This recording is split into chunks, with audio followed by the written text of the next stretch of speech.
that love is more than flowers and chocolates, that love is in fact a life-sustaining, physiological thing that happens in our brain. In the broadest of strokes, explain what that thesis is all about. Well, as science has learned more about the brain, we know that love is not just a feeling, or it's not just chocolates, as you're saying, that it's actually a connection between two living brains and a connection of some considerable power over the mind and the body. And we know that across this connection that people establish, they can send information back and forth, they can regulate each other's bodily rhythms across that link, and they can even change the structure of each other's brains across that link. And that totality is what love is. Now, just before we get to some of those implications, I mean, many of us have experienced, you know, when we are feeling very emotionally about something, how difficult it is just to kind of think ourselves out of that emotional state. And you give us some explanation for that, in fact there's two very, very different parts of our brain that deal with reason and emotion. Yeah, very different part of the brain. The very earliest part of the brain is devoid of emotion, the part that reptiles have. The reptilian brain. The reptilian brain, cold-blooded. Then when mammals evolved, about 100 million years ago, they evolved the emotional parts of the brain, which give us feelings. And then the thinking part of the brain is the last part, very, very recent.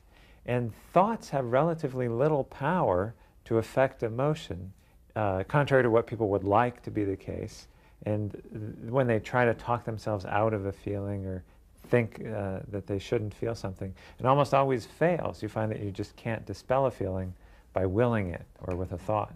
Now, this part of the brain that is the focus of most of your work, the limbic brain, I mean, deals with emotion and how we relate to one another. Explain how that works for me. Well, when mammals first evolved, they had something of a difficult problem. Reptiles give birth to eggs, which don't need any care, but mammals give birth to live, helpless animals that need quite sophisticated care if they're going to survive. So that a parent mammal has to be able to discern if the infant is hungry or tired or cold or thirsty or what it needs, and provide for those specific needs, or the infant will die.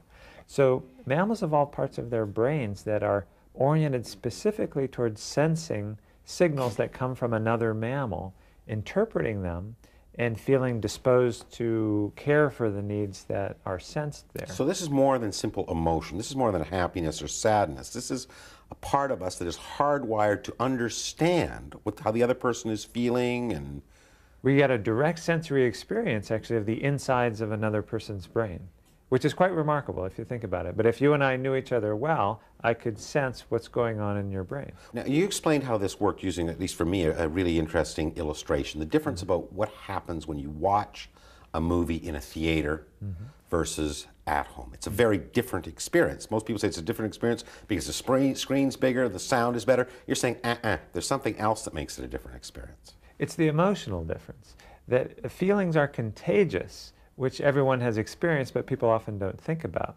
So that in a theater, the emotions actually reverberate and become stronger between all the people there. And if you see a movie that's exciting in a crowd of a big people, you're very much more excited than you would have been.